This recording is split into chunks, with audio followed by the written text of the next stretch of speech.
Started. Thank you all for joining us. I appreciate you coming. This week we are finishing off the times. The times, the time for this and the time for that. Again, they're at the beginning of the third chapter.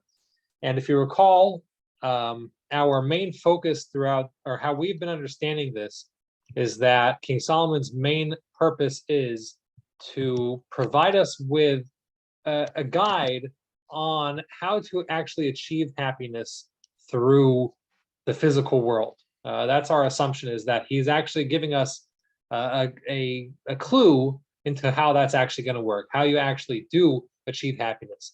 Again, he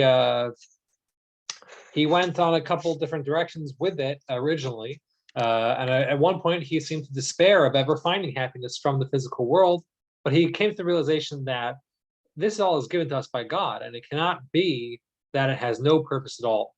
And so despair was not the appropriate reaction. Instead, his assumption is that we are going to have to find some way to access happiness from this world. So this week, we're going to end off that list of, I would say, suggestions or bricks on the path towards happiness from the physical, and he's going to kind of summarize all of it all together. So that's what we're focusing on today. As usual, I'm just going to drop into the chat right here, and there is the link for our Kohelet page. If you'd like, there's the playlist is there on the page. If you'd like to check that out, if you need to review anything that you missed in the past, or catch up on anything, it's there on that on the Kohelet website page. So without any further ado, once again, thank you all for coming, and I am going to jump into the screen share, and so we can all take a look at this together. All right, give me a second to get my my screen set up. Sorry. All right. Okay. Sorry, let me get that to the center of the page. So again, we are now on chapter 3, verse 7. That's chapter 3, verse 7. And as I mentioned in the past, I avoid giving you the English translation on the page so that we could go through it together and get a more precise translation based on the shoresh, the Hebrew root words. So this is, again, the second to last of the times. And he says over here, 8 likroa, that there's a time to tear, all right, to T-E-A-R, to tear things in half. The 8 litpor, and there's also a time to sow. 8 lachashot, there's a time to be silent. The 8 lidaber, and there's also a time to speak. Okay, so again, to read that all together once again, 8 likroa, there's a time to tear. The 8 litpor, a time to mend. 8 lachashot, a time for silence. The 8 lidaber, and a time to speak. Okay, and so as we've been seeing all these verses in the past couple weeks, each one of the verses seems to be giving us a corresponding idea. So we have the first half of the verse, time to tear and a time to mend, and the second half of the verse, a time to be silent and a time to speak. And it would seem, again, that we would have to understand that there is a connection over here between these two kind of opposites, and it's coming to teach us a certain, again, another lesson or another brick on the road towards happiness from this world, from the physical in this world. And I'd like to bring up over here this idea. We mentioned this also earlier when we talked about tearing down. Tearing down borders and building up borders. That was, let me just scroll up so I can remember which verse that was. That was the verse 3. We talked about him breaking down borders, 8 lefrots, the 8 livnot, that there's a time to tear down things and time to build them up. Here we have another similar idea. We've got a deconstructive act and a constructive act.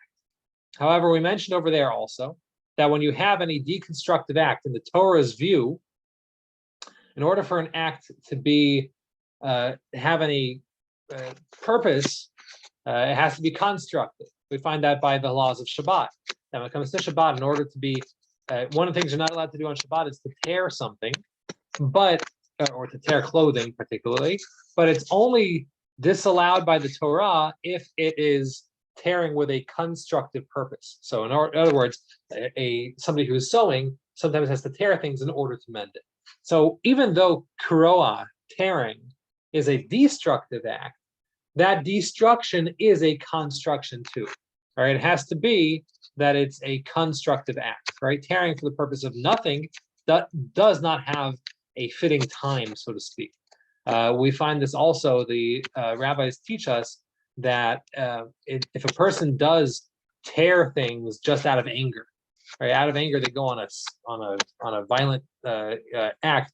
That person is actually near the border of idol worship. Now, I wouldn't really make that connection myself, but the the Talmud does say such a thing, meaning that that person is on a destructive path for themselves also, not just in general. So violence for the sake of violence is not something that we're looking for in general. So what we have to say is over here, we're talking about a constructive tearing, right? So there's a time to tear constructively, and there's a time to mend, obviously, constructively. Okay.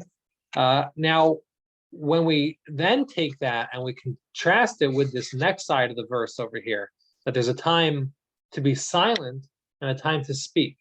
Now, I think he's telling us something really, really important over here.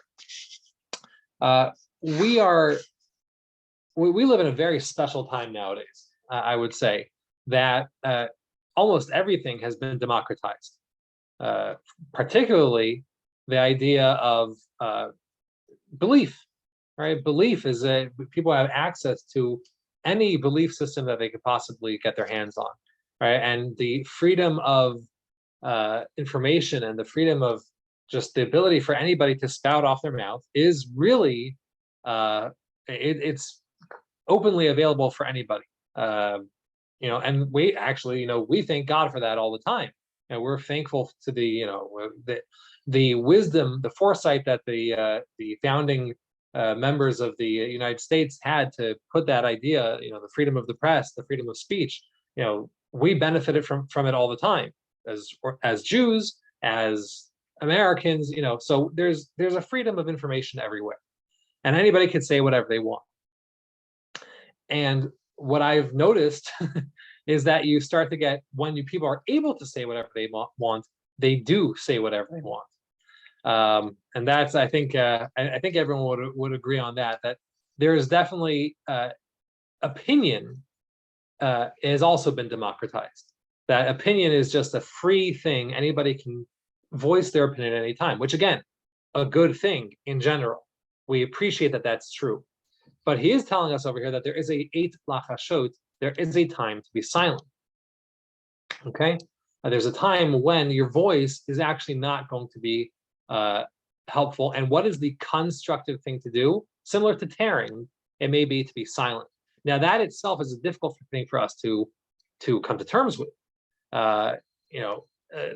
Take an extreme example, right? If there is we'll take the most extreme example, right? In Germany, in the late 1930s, that was a time when most of us would perceive a time to speak up, right? It was a time when somebody should have done something about the rising tide of things going on that eventually we know would lead to World War II and the Holocaust. But at the same time, even with that being the case, that there is a time to speak in that situation, for many people, I would say that it's worth understanding that there is also a time to be silent. And there's a time to figure out when it's the right time to say something. Let's put it that way. Not every time is the right time to say something, right? Take, for example, again, somebody in that extremist situation, somebody who's not on Hitler's, bad list, let's say. But if that person spoke up against Hitler, that would be, it would be a righteous thing to do, but it would not necessarily be a constructive thing to do. As the tide of the world was going in the opposite direction. So I don't want to sound controversial over here, But I do believe that there are times when we have to weigh the effectiveness of what we speak versus how effective it will be to be silent. In that situation, we're talking about somebody who can survive through their silence and live to see the other side of the story. Again, not saying that no one should have spoken up. I'm not saying that at all, but I am saying that every person should weigh for themselves when is an appropriate time to speak up and when is an appropriate time to be silent. And sometimes we can gain things through silence. I think there's also something to be said for allowing to a certain degree chaos to exist in this world. We are so comfortable. We like to be comfortable. Human beings enjoy comfort, and they enjoy not having struggle. But at the same time, sometimes it's a time of struggle and a time that we need to see things shift and change. All right. So to take another rather extreme example, with the founding of the United States of America, you have a time when really it was rather chaotic, right? You have people speaking up and saying that it was time to go to war against the British, and the Boston Tea Party, without a question, was an act of chaos. And really, I mean, it was treason. It was all sorts of things, and they would have been if history had gone another way, they would have been remembered differently. But because chaos was allowed to reign to a certain degree, it allowed for now us 250 years later to be living very pleasant and enjoyable lives. So I would say that there is something to be said about sometimes waiting out and seeing where the chaos is going to take you. So again, that's kind of how I'm understanding of Eid Lachashot, that there's a time to be silent, and a time to speak. That there are some times where we have to weigh: is my voice effective? Is it going to make a difference, or is it just going to cause consternation? Is it going to cause people to be angry? Obviously, there's something to be said about making people angry sometimes, but there's also something to be said about figuring out when is the right time and place to speak up. For example, if somebody is my rabbi, who I'd learned by for many years, Rabbi Israel Kagan in Denver, Colorado. He's my personal teacher, and I learned by him for many years. And he once told me that he had a problem with a person from another group of Judaism, because this person had a tendency to, whenever they were at any event, to speak about the evils of the state of Israel. Unfortunately, okay. There are groups of Jews who that is their belief. I wouldn't say that that's where most of us stand, but there was this Jew who always took any advantage to speak out against the state of Israel. And my rabbi pointed out to me, is like, you have a belief, you don't have a belief, it doesn't matter. At a wedding, that's not the time to talk about those things. There's a time and a place to sit down and have a thought through conversation, and not just take the advantage of being offered to speak to just rattle off and say, there's times and places for everything. And I think that is a major part of what King Solomon is pointing out over here with this verse. And I think it can be understood rather controversially, but at the same time, I think it's really a pretty simple idea, is that if we're looking for happiness, we have to understand that there are times when we have to speak out, and there are also times when we have to be silent and hold our tongue. And that itself, the silence, is the constructive act. Just like the tearing. Tearing can be a constructive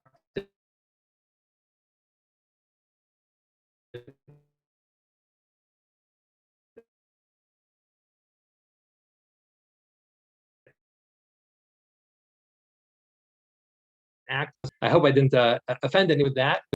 This is how I'm understanding this idea, and we could apply it in any way we want. But that is how I seem to understand it, is that he's saying silence. We have to understand that silence can be constructive, and speech obviously can be constructive too. Okay, and so therefore, again, on our brick on the path towards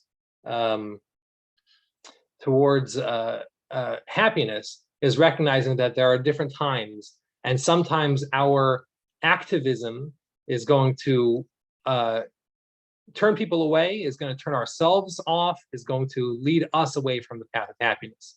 Okay, so that is how I understand this verse over here. If there's any questions, otherwise I'll move on to verse number 8, which is our culminating verse. Okay, so we're going to move now on to verse number 8. Again, I'm highlighting it over here.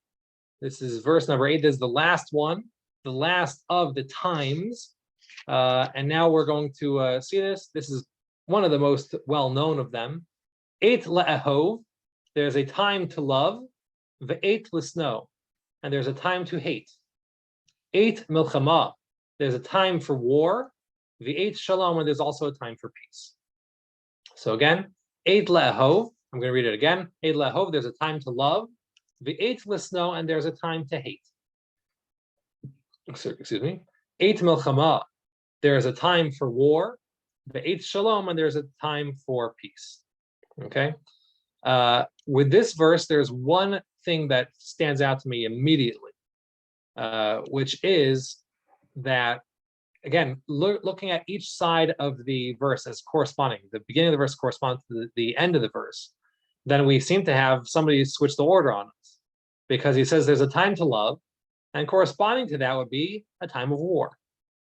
And there's a time to hate, and corresponding to that would be a time of peace. Now, that doesn't really make sense. In fact, Rashi and the sages do point out that no, it's really the time to love is the time of peace, and the time to hate is the time of war.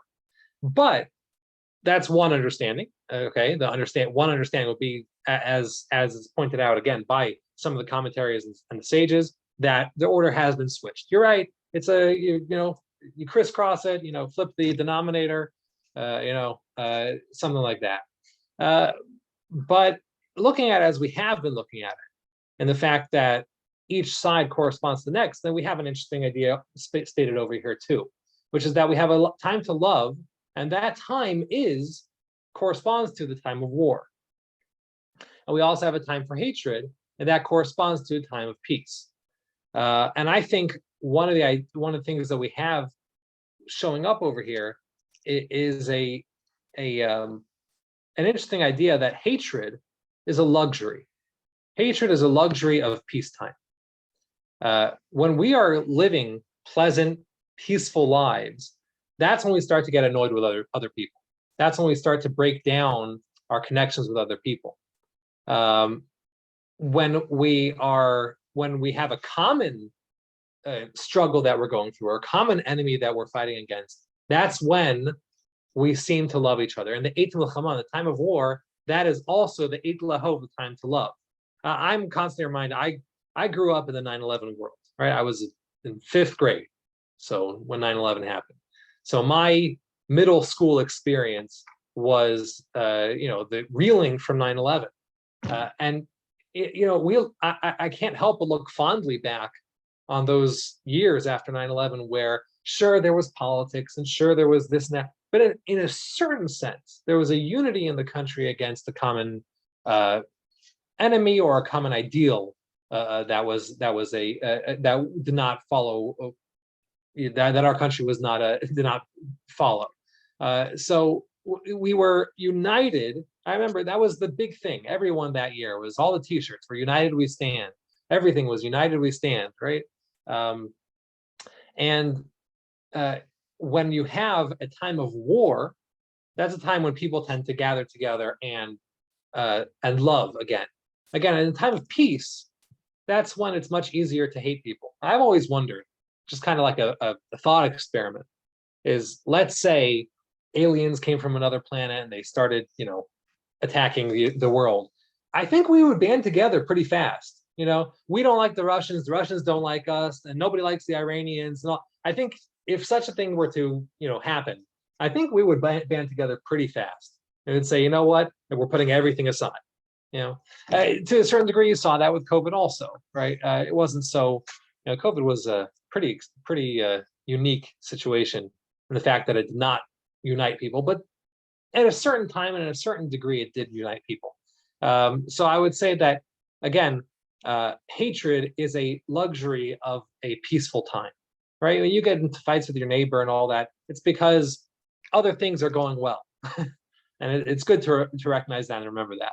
I don't think that's the main point of this verse. I think it's just one point that he brought out over here by switching the order on us, is that the time to love is that time of war, and the time to hate is that time of peace.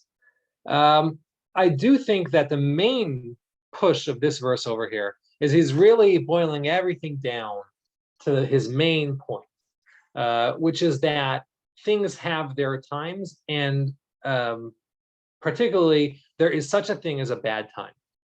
There are times that are just not good times, which is a hard thing for us to hear. We are constantly hoping for good times. And the truth is, thankfully, I grew up in good times. I think we could say most of us did. Post World War II we've been generally in some good times. Obviously, there's been a couple hiccups along the way, but we've been living in very good times. And a reality of the world is that good times do not last forever. There are good times and there are bad times. And good and bad is obviously all relative, but there's a cyclical aspect to it. I tend to be a big kind of history nerd, and I'm currently going through a history book and just watching. It's this book that's taking the history of the world from the Middle Eastern view as opposed to the Eurocentric view. Just an interesting take on history. Well, it changes the focus on a couple different things. But what it's interesting to constantly find good times followed by bad times, followed by good times, followed by bad times. Sometimes the good times are brought about, sometimes the bad times are brought about by natural things, right? You have overpopulation in an area, right? Well, that's a result of a good thing, leads to a bad thing, right? Economic correction, another case of something that, the economy cannot, it's a physical impossibility or theoretical impossibility for the economy to constantly go up, right? It has to eventually correct itself. That's just the nature of an economy. So those are natural laws that govern why sometimes things have to go in waves. Unfortunately, there's people who thirst for power, and one person thirsting for power can create terrible suffering for many, many others. Again, that's clearly the case of somebody like a Hitler or a Stalin or a Mao, or name your evil person. But in reality, there's people who, and again, sometimes those are results of good times. Sometimes they're results of bad times. And then occasionally you have bad times brought about just by an act of God, right? So, that's your COVIDs, your Black Deaths, those are bad times. But the reality of the world is that we go in this cycle of good times and bad times. Eit milchama, time of war, veit shalom, a time of peace. What? Yes. If we look at it in terms of the columns that would be written in, we would have love above war and you would have hate above peace. Yes. Again, it comes to that instability. Mm-hmm. Because of the structure of the columns. Right. Exactly. Right. It reinforces your point that things can't stay the same. Right. Yeah. You have a good point there, and it's kind of building off what you added last week. We have again, as we saw it last week. I don't have it ready to pull up again now, but we had it last week. We showed the picture of how it would look in the actual scroll. It would be written in two columns, kind of brick on top of brick on top of brick, which if you were building a building like that, it would not be a very structurally sound building, and it would eventually topple. And so that is kind of what we have over here is, we've got this idea that things do not have, there's no such thing as an eternal state of the world. Okay, things are constantly in flux, and what's good one day can potentially flip on us the next day. Hopefully, if we're lucky, if God graces us nicely, then we live in good times. As again, my entire life has been living in relatively good times. Again, sure, there's been hiccups, but America in the 20th and 21st centuries, that's a good time to be alive. It's just, you would not want to trade it for any other time in history. Even with COVID, even with 9/11, even with Iraq and Afghanistan and Vietnam, and it's still one of the best times in all of human history to be alive. So we've been very lucky that we lived in such a time.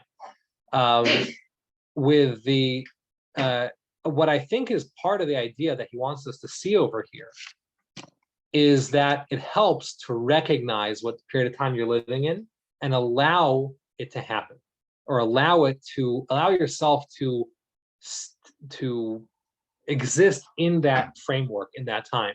Kind of the idea of mindfulness, which is gaining steam throughout the world, of recognizing the situation that you're in and just kind of living with it for a little bit. The example that always hits me is when I was a kid, my mom would take us, we had some family friends, and I had a cousin who used to come to us every summer, and we would hike up on July 4th. We would hike up there was a mountain in Golden, Colorado. I grew up in Denver. So we would go to Golden, hike up a mountain. And from there, at the top of the mountain, we were able to see all the fireworks shows in Denver all at once, which was fantastic. It was great. It was a lot of fun. The last year we did it, it was raining terribly. We started walking up and it's just raining and raining and raining. They canceled all the fireworks shows because they couldn't, and we sat there, we ate our barbecue huddled under a tarp, trying to avoid getting wet. And I have this memory of walking down the mountain again, hiking back down the mountain. And at first, you're trying to stay dry. And it's terrible because there's mud everywhere and you can't, and it's slippery and it's wet and you're just so upset at the situation. But then when you realize, you know what, I'm wet and muddy, I might as well just be wet and muddy and enjoy myself in the wet and the mud. That is where you can finally start to actually enjoy life. And again, this is one of our bricks on the path towards happiness, is recognizing that you live in a difficult time and coming to terms with it and just living with it. Right? The COVID set in at right around Pesach time. Right, Passover of 2020. It was a couple weeks before. Depends on which part of the country you were in. Right when it was starting to hit. We were living in Arizona at the time, and so Arizona was a little later than the other states. So it really didn't come to us until Passover. Again, New York got hit by Purim, which is a month earlier, and we didn't get it until Passover really. Thank God I never got it at all. We're very lucky, but that we had all our Passover plans. We were going to fly to Dallas, Texas, to my wife's family. We were going to drive to Dallas, Texas, because the flights weren't going to go. Then we were forced to stay home and locked in our house and the whole thing. And you know what? It was a very pleasant Pesach. It was a very pleasant Passover experience. Yeah, we were locked, just the two of us at home. Yeah, we had to figure out how to make food when there was nothing on the store shelves, and you have the Passover restrictions on top of that. Yeah, we had to figure out how to kosherize our kitchen, in a couple days, and we had to figure out where to get matzah and meat and all these things. But it was once you recognized what you were in and just settled into it and said, okay, we're doing this. I have fond memories from the early days of COVID. I have fond memories from the entire experience of COVID. Times where I was just able to stay home and focus on different projects than I usually get to focus on. The idea, I think, over here is that he's telling us the final brick in that road towards happiness is recognizing what time you live in and adjusting to it and settling into it and saying, okay, we live in a wartime. All right, we gotta figure out how to enjoy this time, as opposed to just be upset that it's not peacetime. Be upset that it's not happy times. It's it doesn't mean we're necessarily going to be, fun in the sun, happy, but it will be a different type of happy. It will be a different type of contentedness when a person recognizes and settles into that reality. Okay, so I think this is the main message that he's bringing us with this final cumulative verse over here. He's saying this is really kind of the idea that's been spoken through this entire time, this entire list of, so it's 7 verses. Each one has 2 sets of 2 things, right? So there's 14 pairs, right? Altogether 28 things we've mentioned. But really they boil down to one basic idea, which is that different times call for different things. And if you want happiness, you're going to have to find the right thing for the right time, and guard yourself from doing the wrong thing at the wrong time. And again, that had a lot of different ways. That had a lot of different ways that came through in discussing this path, the path towards happiness. Realizing that sometimes, we talked about last week about sometimes endeavors are lost before they started, and sometimes they're not the right thing to focus your efforts on. We talked about getting rid of people that don't help you.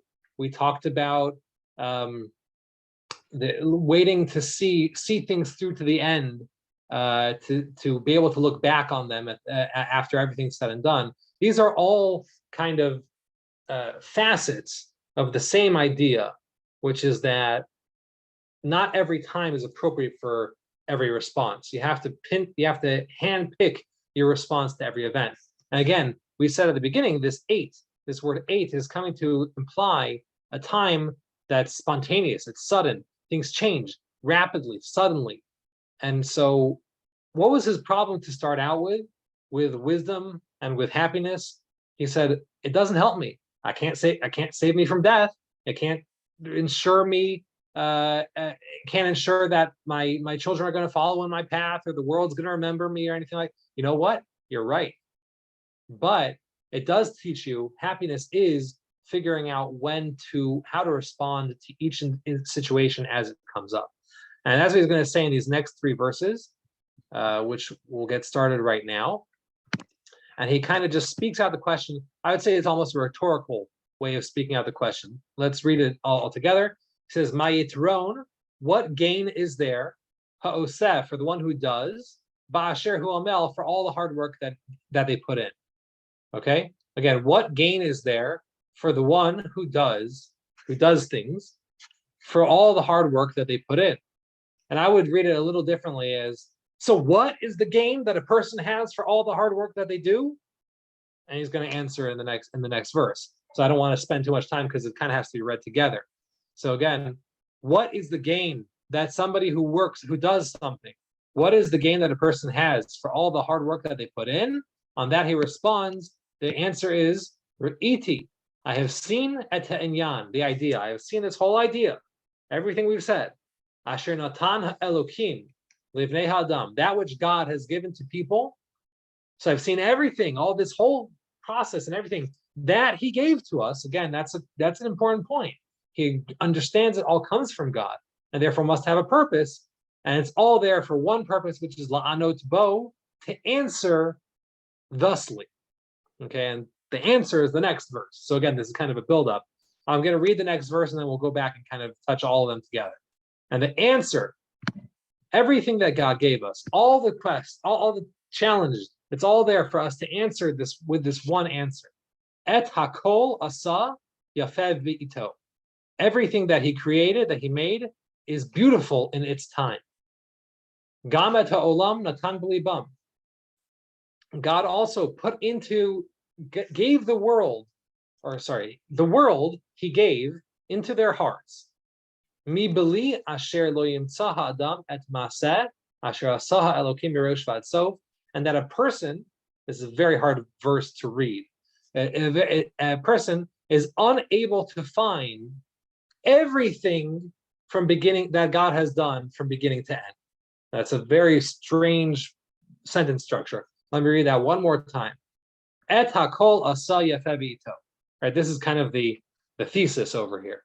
And he says everything that God has done is beautiful in its time.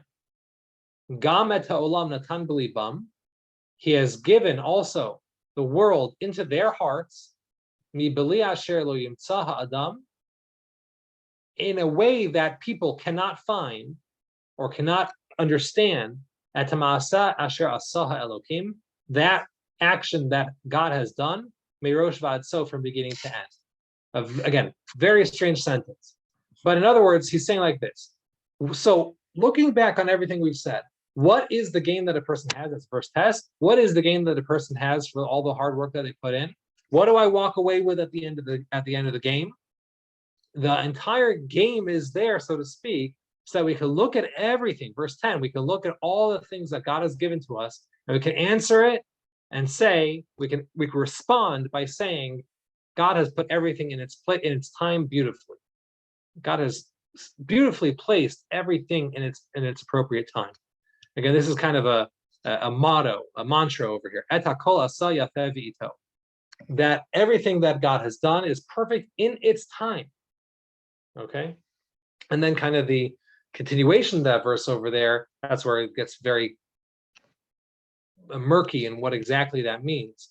But I think it's worthwhile to bring up the idea that Rashi says over here. Again, Rashi being the patriarch of all commentaries on Torah, so he says a fascinating idea over here,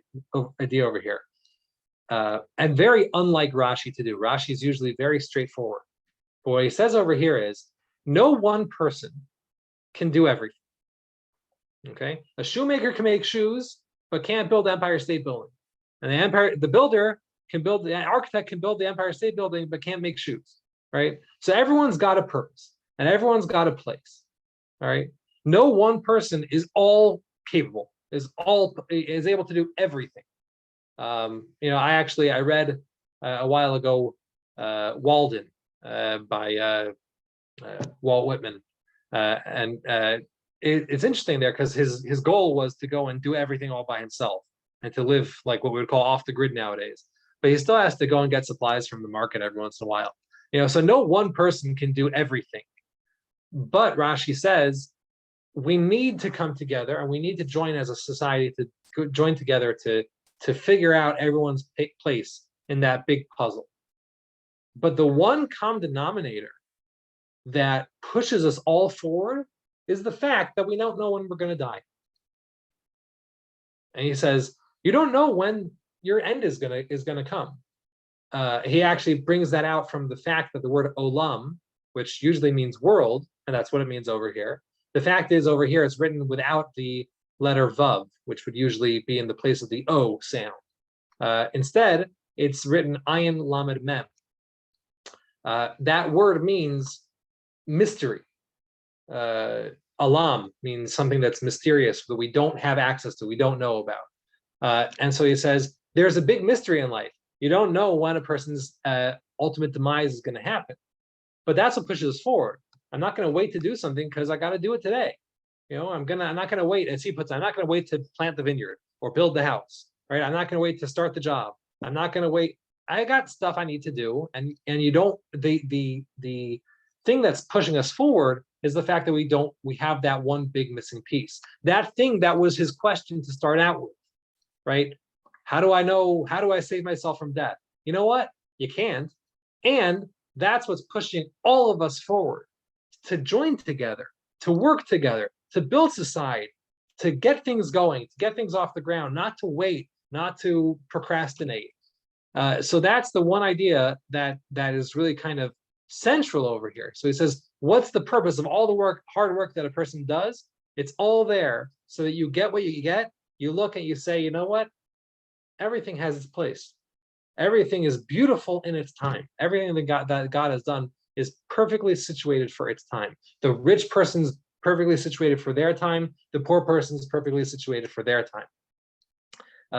We have examples of this all throughout human history of people who kind of in the middle of nowhere just pop up and they are the perfect person for that period of time. But one that always stands out to me is George Washington. Yeah, you love him, you hate him, whatever. He had slaves, whatever. The fact of the matter is, George Washington was a total out of the blue, came out of nowhere, right? I mean, he was a wealthy person, but he was wealthy. He was tall. He was handsome all these things. And he was a great orator, and he was a great general, and he was all for one purpose. He was clearly placed. We talk about God placing somebody in his generation, in their generation. So George Washington was clearly dropped into his generation for a very specific purpose. right? He had all the things that he needed to do his job, and we benefit from that. So in that case, in that idea, we have this idea of, again, et hakol asa yafeh v'ito. Everything that God has done is perfect, is beautiful in its time. Okay, and again, as Rashi pointed out over here, it's the fact that we have some unknowns. That's what spurs us forward, and that's what makes sure that we join together. And that's what makes sure that, again, the main idea over here is that we don't know, and we can't find happiness in that which we cannot control, but we can find happiness in the things that we can control. So look around you and see what is in your control, and figure out. And usually, by the way, usually the number one thing that's in your control is your reaction to the things around, as opposed to the things around you. The thing that you have the most control over is how you react to them, is how you relate to those things, as opposed to those things themselves. You can't change whether we live in an eighth shalom or an eighth milchama, whether we live at a time of war or a time of peace. There are people who can control that, but we can't, right? Your average Joe who's listening to this class does not have that. So, but what we do have is our attitude and our relationship to the world surrounding us, and that's where we have control. That's where we need to be spurred by that big mystery of life, of what's going to be at the end, or how do I, what is the purpose of it all? If it's all going to, there's a demise, and the purpose is to do what you can when you can, and to affect that which you can affect. So that is kind of the culmination of this level of his research into happiness. Now, it doesn't mean he's done talking about happiness. He's going to jump right back into happiness in the next verse. But I think this is definitely step one.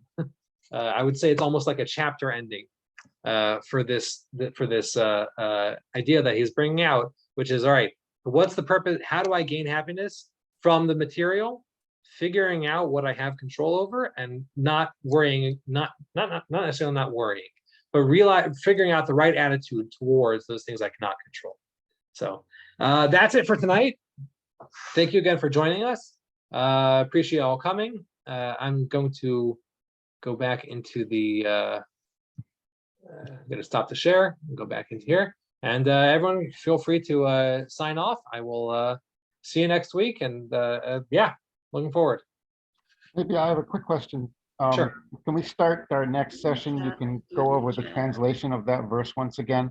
Absolutely. It's a little bit murky in my head.